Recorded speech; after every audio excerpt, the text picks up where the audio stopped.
হ্যাঁ মায়েরা, আমি গরিব নই, আর না আমার তোমার টাকার দরকার আছে। অঞ্জলিকাকে আমি যে চেকটা দিয়েছি তার থেকে অনেক দামি উপহার আমি তোমাদের জন্য নিয়ে এসেছি, তারাই আমার সাক্ষী দেবে। তুমি গিফট এনেছো আমাদের সবার জন্য? নিজের যোগ্যতা আর নিজের স্ট্যান্ডার্ড দেখেছো তুমি? খুলে দেখে নাও, তারপর আমরা এই বিষয়ে কথা বলবো। হে সেলসম্যান, দেখতে চাও তুমি এই ফার্নান্ডিস ফ্যামিলির গিফট কেমন আকর্ষণীয় আর দামি হয়? এস্তারের গিফটটা খুলে দেখা যাক। ও একজন টপ ক্লাস এক্সিকিউটিভ। একটা সময় উনি সুরেশ রেড্ডির ডিফেন্স কোম্পানিতে কনসাল্ট করেছিল। ও কোটিপতি। ও জানে যে দামি গিফট কেমন হয় আর কিভাবে দিতে হয়। এটা একদমই অনুচিত। আমিও একজন বড় বিজনেসম্যান, অনেক কষ্ট করে আমি এখানে পৌঁছেছি। তাহলে এস্থার কেন নিজের গিফট আগে খুলবে? কথাটা তোমার বা মায়েরার বা এস্থারের নয়, কথাটা হলো এই শয়তানটাকে ওর জায়গা দেখানোর।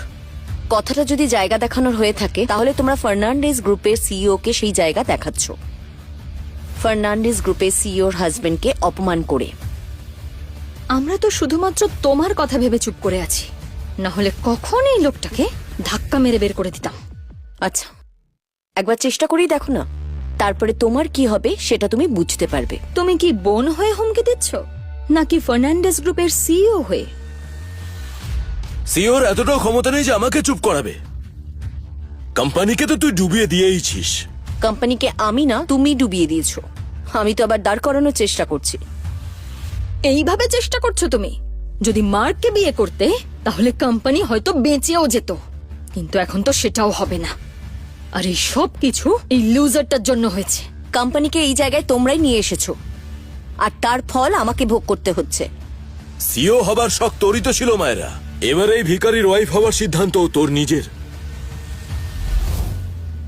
হ্যাঁ, এই সিদ্ধান্ত অবশ্যই আমার, কিন্তু কোম্পানির সিইও আমাকে দিদা জোর করে বানিয়েছে। For your kind information Jeremy, যখন আমি এই পজিশনটা টেক ওভার করেছিলাম তখন তুমি সিইও ছিলে, আর আমরা সবাই জানি তখন কোম্পানির কি অবস্থা হয়েছিল। তারপর তো আমি কোম্পানিকে ডুবে যাওয়ার হাত থেকে রক্ষা করলাম, আর আজ তাকে একটা স্টেবল জায়গায় এনে দাঁড় করিয়েছি।